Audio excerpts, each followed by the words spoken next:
साथियों, देश की जनता इस वक्त चाहती है कि दिल्ली के तख्त पर बीजेपी जैसी नाकारा और तानाशाह पार्टी कायम न रहे और उसको हटाया जाए, और अगर उसको सामने में रखकर कोई लार्जर अलायंस बने तो बनना चाहिए और जरूर बनना चाहिए। कल बिहार ने मेजबानी की है विपक्षी दलों को एकजुट करने की, और एक अच्छा काम है, लेकिन मैं समझता हूं ये आधा अधूरा अमल है। इसमें कई लोगों को नजरअंदाज किया गया है।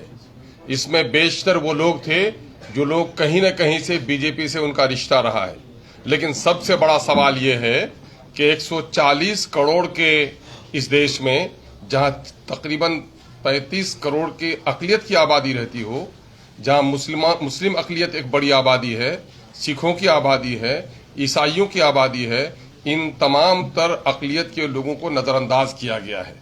मंच पर कहीं भी मुस्लिम माइनॉरिटी की तरफ से कोई रिप्रेजेंटेशन नहीं हो सका, कहीं भी सिखों की तरफ से रिप्रेजेंटेशन नहीं हो सका, न ईसाइयों की तरफ से हुआ है, न दलितों की तरफ से हुआ है। दलितों की सबसे बड़ी नेत्री अगर इस वक्त देश में है तो बहन मायावती है, उनको भी नहीं बुलाया गया है। आप देखेंगे कि पूरे देश में मुसलमानों के मसाइल पर बात करने वाली अगर कोई पार्टी है तो AIMIM है, ये IUDF है और मुस्लिम लीग है। आप देखेंगे कि मुस्लिम लीग को भी, आसाम की AIUDF को भी और AIMIM को भी इन लोगों ने कहीं से चारा डालने की कोशिश नहीं की है। इससे ये संकेत जाता है कि केंद्र में बैठी हुई सरकार जो अकलियत मुखालिफ है, ये सरकार भी, ये गठबंधन भी अकलियतों को नजरअंदाज कर रही है। हैरत तो इस बात पर हुई है कि बिहार ने इस वक्त मेजबानी की और बिहार का कोई एक भी मुस्लिम लीडर, नाम नेहाद भी मुस्लिम मंत्री भी था, उसको भी स्टेज में जगह कहीं से भी नहीं दिया गया है। ये लोग कहेंगे कि कश्मीर के लोग आए थे, फारूक अब्दुल्ला आए थे, महबूबा मुफ्ती आई थी, ये पिटे हुए मोहड़े हैं, ये भाजपा के चेहरे हैं, हमको इनसे कोई लेना देना नहीं। और यह बात पूरे तौर पर साबित शुदा है कि पूरे देश के मुस्लिम मसाइल पर कश्मीर के मुसलमानों ने कभी जबान नहीं खोली, और कश्मीर के मुसलमानों को हम देश का हिस्सा जरूर समझते हैं, लेकिन मुसलमानों का नुमाइंदा कभी नहीं समझ सकते। भले ही देश के लोगों को कश्मीर के लोगों से मोहब्बत रही है, लेकिन कश्मीर के मुस्लिम लीडरों ने कभी देश के मुद्दों पर जबान नहीं खोली है।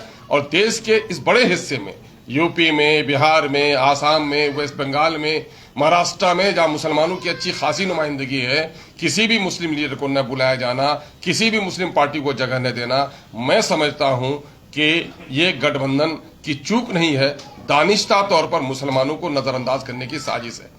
मुझे तो हैरत तब होती कि सिर्फ नीतीश कुमार ही इसमें अगुवाई करते तो कोई बात नहीं थी।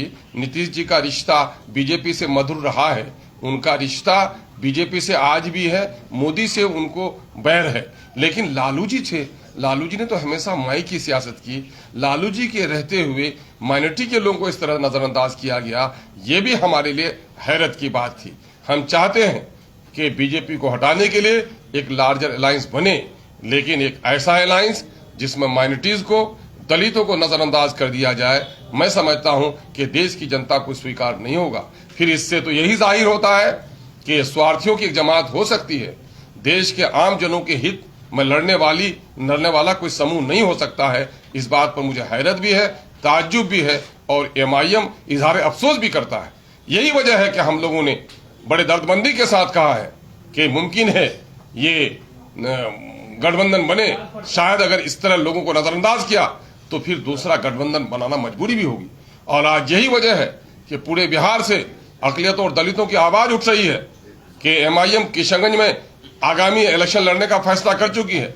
बिहार के दूसरे हिस्से में भी MIM अपना उम्मीदवार उतारेगी पार्लियामेंट के इलेक्शन में।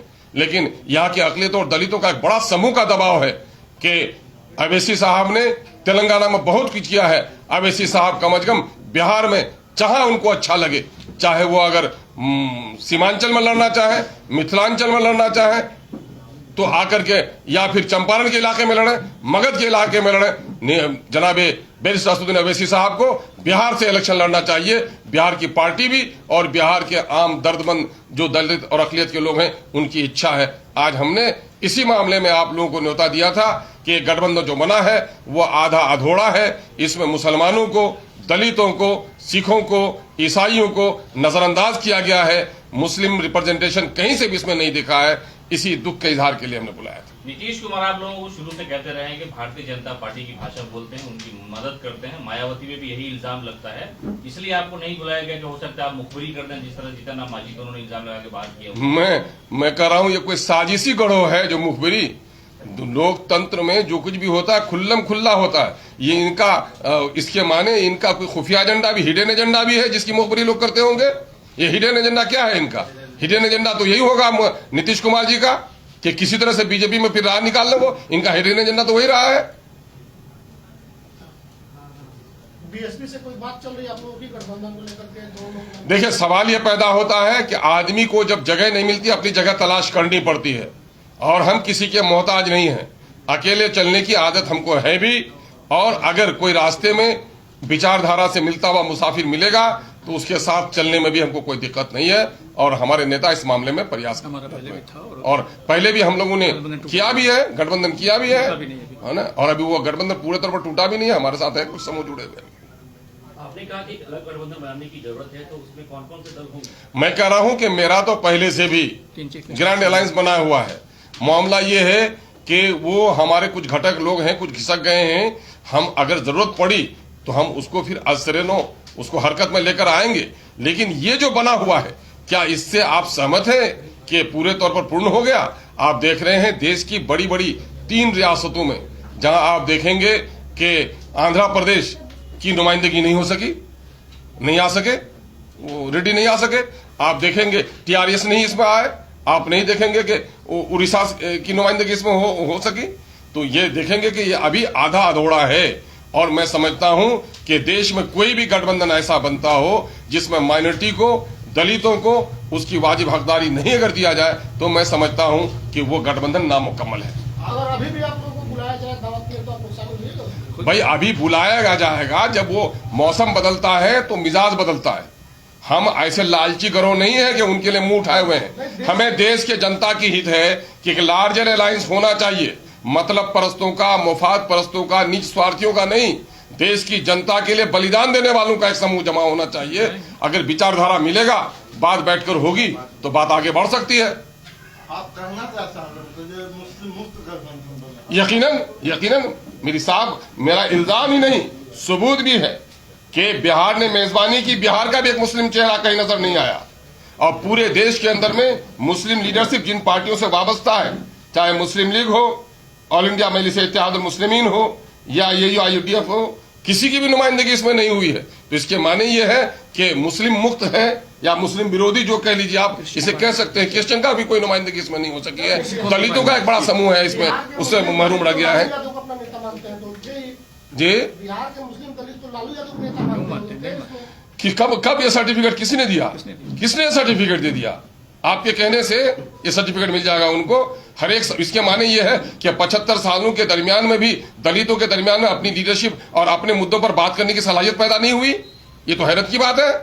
क्या दलित समाज आज भी इतना दबा हुआ है कि उसके दर्द की आवाज भी दूसरा बयान करेगा? आपने ये भी कहा कि राजनीति नहीं करते रहे हैं, वो करते रहे हैं। और उसने अपने कार्यकाल में जब EMI की वकालत करते रहे थे तो मुस्लिम चेहरों को भी सामने उसने रखा।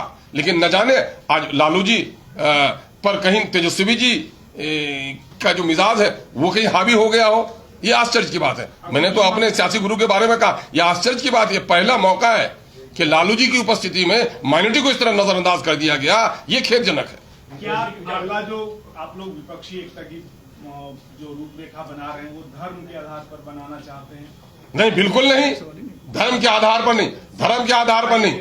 मैं कह रहा हूं माइनॉरिटी को एक मौका दिया गया है देश के अंदर में, कमजोर तबके की नुमाइंदगी हो, इनके लिए रिजर्वेशन लाया गया है, SC ST के रिजर्वेशन लाया गया है। चूंकि जो समूह कमजोर है उसके लिए रिजर्वेशन का मौका है संविधान में, और उनको नजरअंदाज कर दिया गया है। और सारे आंकड़े बता रहे हैं कि जिसकी लीडरशिप सामने में नहीं आई है, जिन लोगों की सत्ते में साझेदारी नहीं रही है, वो समूह कमजोर हुआ है। इसलिए ऐसे समूह की नुमाइंदगी होना जरूरी है। मैं इस अंदाज से बात कर रहा हूं, ये देश बनेगा तो सबके विकास से देश का विकास होगा।